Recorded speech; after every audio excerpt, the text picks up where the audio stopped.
By now, I'm sure everyone's heard the news. Mortal Kombat 1 is over. There's not going to be any more DLC. There's going to be some new costumes and stuff in the next Invasion season, but no more characters or story expansion, none of that stuff, most likely. I talk all about it in this video, so if you're not caught up to speed and aren't quite sure why Mortal Kombat 1 is over, this video explains all of that and you can watch it after this video. Because today's video is not about why Mortal Kombat is over, but more so my thoughts about the game as a whole, what I liked about it and what I didn't like about it, and everything in between. Because some people pretend that I love everything about this game and I'm only positive about it, which is not even close to true. In fact, one tiny glance at my channel and recent videos would tell you that I'm actually quite critical of Mortal Kombat games, and also WB and the NetherRealm studios. In fact, I might be the only channel my size that's this critical of the game series as a whole. In other words, I don't think any other big Mortal Kombat YouTuber makes as many negative or critical videos about the games as I do. So with all that in mind, let's begin my overall thoughts on Mortal Kombat 1.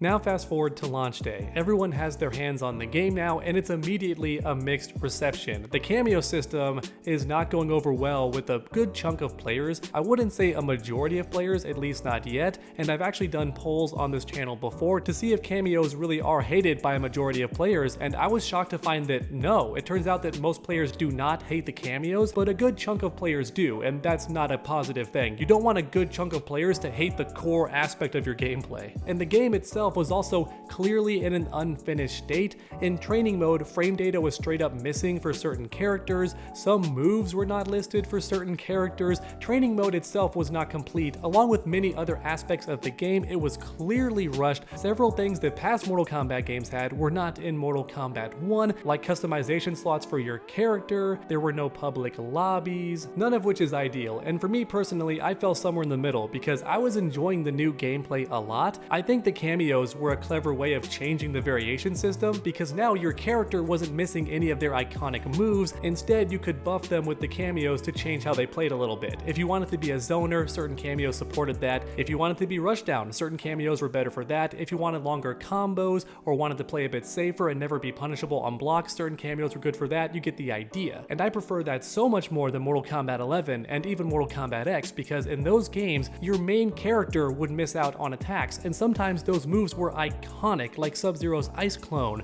or Jax's Gotcha Grab. Many of these attacks had been around since the very first Mortal Kombat games, and now you could not use them unless you picked a specific variation, and that sucked. Sub-Zero, for example, has the Ice Clone, but I didn't like that variation. I preferred his Command Grab variation, but you can't have both, and that really bothered me. And Mortal Kombat 11 had the same problem, but it was more character specific. Scorpion got to have all of his iconic moves in one variation, and everything else was secondary, but Sub-Zero, once again, did not have access to certain moves depending on the variation, and same with Jax, and you get the idea. Some characters like Shao Kahn would even lose their iconic move if you wanted a different attack because it would replace the existing moves, which also sucked. I was not a fan of that. So the gameplay in Mortal Kombat 1 was so much better to me because every character has access to all of their moves 100% of the time. That is good, that's what I want. Even if you hate the cameo system, I hope you can at least agree with me that it's better when your character has access to all of their moves. And me personally, I do like the cameos because it allows you to experience your character all over again with different playstyles. Every time you match up your main character with a different cameo, it feels like the honeymoon phase all over again, where you get to learn the character and practice them all over again, but with a different cameo. I love that aspect of Mortal Kombat 1 and I think it's super fun. But even so, I understand that many players want Mortal Kombat 1 to be 1v1, not an assist fighting game and not even a tag fighting game. They want it to be 1v1, at least for the main game mode. And I understand that perspective, and also I don't want cameos to return in the next Mortal Kombat game. I just think for Mortal Kombat 1 they actually were super fun and I enjoy them. My only real gripe is which characters they chose for the cameos. Not that main characters were cameos, I know some people hate that, like Sonya and Kano being cameos. That's not the big deal for me. I hate the repeat cameos, like Sub-Zero, Scorpion, Kung Lao, and even Sector and Cyrax being cameos but also main fighters. That's what bothered me. I think those repeat cameo characters could have been more 3D characters, or even characters characters from the shows or the films that were never playable before, like Art Lean from the Mortal Kombat movie, or Armageddon characters like Taven and Dagon. That would have been sick too. Chameleon would have been incredible, the male version I mean, along with Kira and Cobra. Scorpion honestly could have been Cobra and it would have worked super well. That's honestly my main issue with the cameos. Even though I understand why NetherRealm did it, they knew that players would want to do Scorpion plus Scorpion,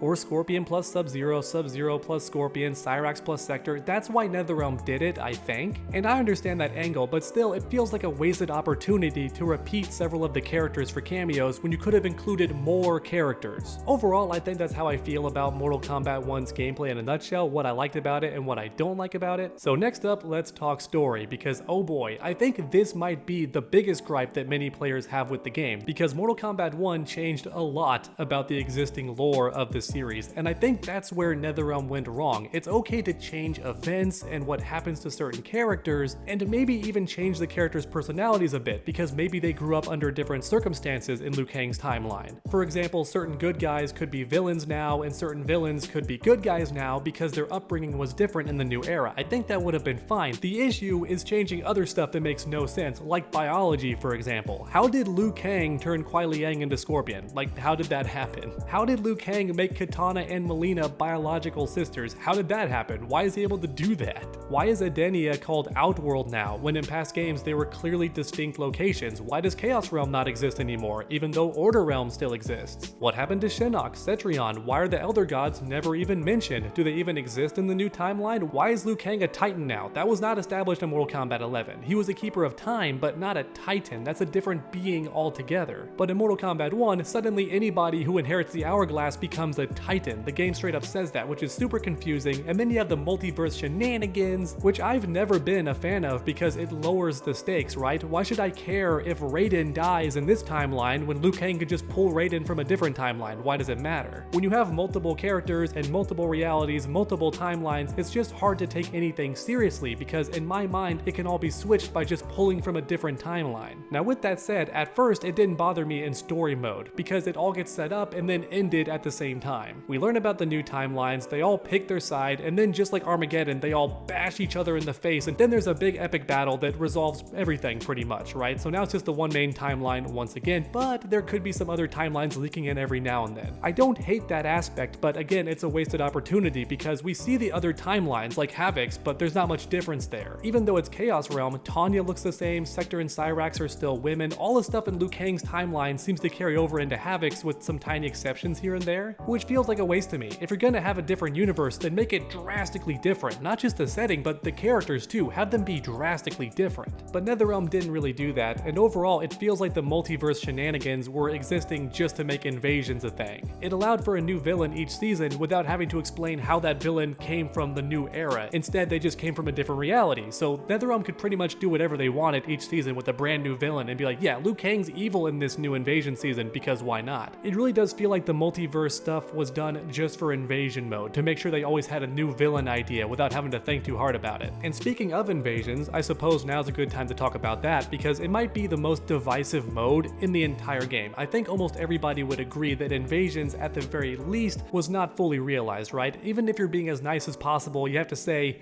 yeah, they never quite got there. For me personally, I never hated invasions. It never felt like an annoying grind to me, but then again, I have that completionist mentality where I enjoy finishing games regardless, especially if the gameplay is still fun to me. And for the most part, invasions felt like the Towers of Time from Mortal Kombat 11, only not as redundant and boring because at the very least I was walking around. Then you had the bosses though, which were extremely annoying. In the first season or two, the bosses were absurdly difficult and it was just so frustrating because NetherRealm wanted you to use the relics and the artifacts as a necessity to beat these bosses. They wanted to make that gameplay required, so they made the bosses really difficult. That way you had to use the upgrade system, and you had to use the talismans and the relics, all that stuff, and I just hate that aspect of invasion mode. Now thankfully in later seasons they toned down the boss difficulty, but even so, invasions mode never felt super fun to me. It ranged from, yeah, I'm having an okay time to, yeah, I'm completing the mode, you know, having fun completing it, but not really having fun with the game mode itself. And it's a shame because because the idea of walking around and fighting NPCs and opening chests and discovering secret stuff in an open world sounds incredible. The issue is, in Invasions, you're locked to that specific path, and I think that's the main place the NetherRealm went wrong. If you could freely roam around in Invasion mode like a third-person RPG, I think that would have been way more fun. And also pull the camera closer behind the player, that way everything can be seen more clearly. Invasion mode actually has tons of detail in the environments, but you never get to appreciate it because the camera's so far back and above your character at a bird's eye angle straight down. I think what I would have done with Invasions instead, I would have allowed the player to roam freely and choose which challenges they want to do first, and to get to the next mesa, all they have to do is complete a certain number of challenges, get a certain amount of points, and then the next mesa unlocks and they can go there. There wouldn't be any key to search for, they wouldn't have to even do the boss if they didn't want to, but beating the boss would give them a lot more points to go to the next mesa faster, but it wouldn't be required. I think that would have been a lot more fun because the player could do it their way, roam around freely, find some chests, find some keys,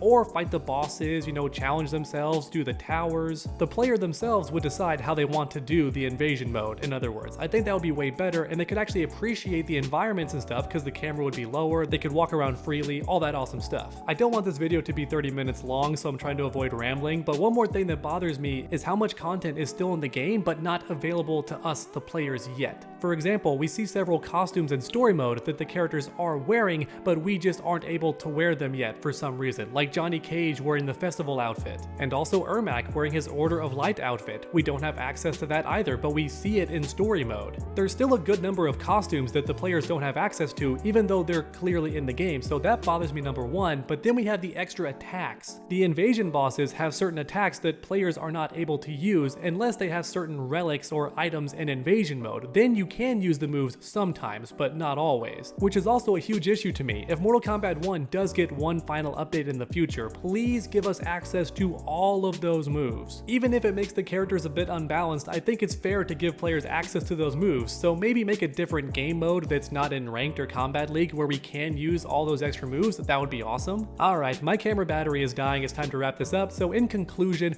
I like the gameplay of Mortal Kombat 1. I don't want the next game to repeat the gameplay, but Mortal Kombat 1 had great gameplay in my opinion. I loved how the combos finally required skill again, I loved how throws could be extended with the cameos if your timing was good, and also I loved how cameos could completely change your character's playstyle, from offense to zoning to defensive throw mix-ups and all that cool stuff. It was really awesome to me. My only real issue was the characters they chose to be cameos, and also how some cameos can do everything while other cameos can only do specific things, so they feel very lacking. But then we have story. I actually am a fan of the new timeline. I like the idea that Liu Kang changed things and did his best to make a new timeline better, but then it got ruined by outside forces. I think that's cool. And I'm also a fan of many changes that NetherRealm did do, like Melina being queen this time and Kitana being in the background. I think that's interesting because it was always the opposite, and I want to see what Melina would do if she actually was in control and also a good guy. However, I'm not a fan of Scorpion and Sub-Zero being brothers, and also Scorpion being a completely different guy, right? Instead of being Hanzo, he's Kuai Liang. I'm not a fan of that whatsoever. I don't think any characters should have been changed in that way. Another example is Havoc. His gameplay is incredible, but lore-wise, he's so stupid in the new timeline. First off, he's not even Havoc, he's Dairo. Instead, he's from the Order Realm now. I hate all of that. I don't think any character's core aspect should have been changed. Then for invasion mode, I think NetherRealm tried and wanted a reason for players to keep coming back to the game and keep playing, keep grinding, and that actually did work because I have two friends who hate invasion mode but still come back every season to unlock the costumes, the palettes, and other cool stuff like that, and even the relics that have new abilities and stuff. So ironically, invasion mode did succeed in that regard, but when most players don't like the mode, or at the very least are just tolerating it, I don't want it to return, and I do consider that a failure. Invasion mode tried, had a fun concept kinda there, the core aspect was a good idea, but just not executed very well. It felt very restrictive, very obligatory, and very stressful at times too. But alright everyone, there you have it, my overall thoughts on Mortal Kombat 1. I really do wish they had kept the game going because they said it would be supported for longer than Mortal Kombat 11, and some people claim that Ed Boon said 3 or 4 years for the game. I can't find that exact quote, but people say he said that, which is another reason it sucks the game is ending when it did, about the same length as Mortal Kombat 11 in terms of support, and I don't like that. I think it's more bang for your buck when the games last for longer. But also, I enjoy Mortal Kombat 1's gameplay a lot. I prefer it so much more over Mortal Kombat 11, so I want it to keep going. I want to enjoy it for a bit longer. I want to see a few more of my favorite characters return, but sadly, it just doesn't seem like that's gonna happen. Like a wise man once said, but it is what it is. So let me know your thoughts in the comments down below. How do you feel about Mortal Kombat 1? What did you love? What did you hate? And everything in between. Because I've said my piece. So if you enjoyed today's video, leave a like down below. It helps the channel out a ton. And then finish that combo by subscribing and ringing that bell so you never miss any future videos. Make sure to come back next time, and as always, stay underdogs.